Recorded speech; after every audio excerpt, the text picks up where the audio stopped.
On parle de G en accélération, mais je pense Oui. que vous atteignez plus que ça aussi, parce qu'il y a quand même des contraintes physiques assez élevées dans un appareil comme ça. Hein? Oui, absolument. Donc là, c'est surtout quand on change de direction. OK. Tu sais, quand on fait c'est comme un pilote de Formule 1 qui prend un virage serré. C'est la même chose en 3 dimensions. Puis là, ce sont les G que la machine est capable de prendre, puis l'être humain aussi. Donc un appareil comme le CF18, c'est 7,5 G. Wow. Ça veut dire que tout mon corps pèse 7 fois et demi le poids normal.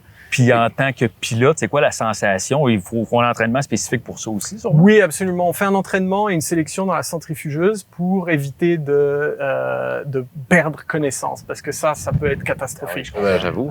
Donc, il faut être conscient que les jets s'en viennent. Quand c'est toi qui es en contrôle, c'est facile à savoir.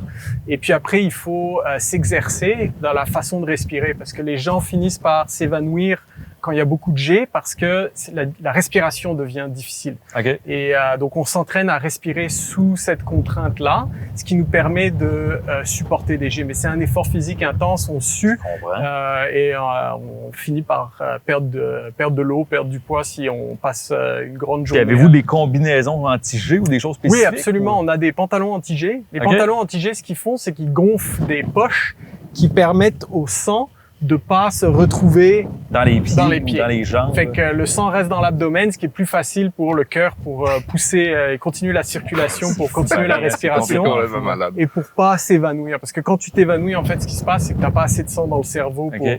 rester conscient. OK. Wow! Ouais.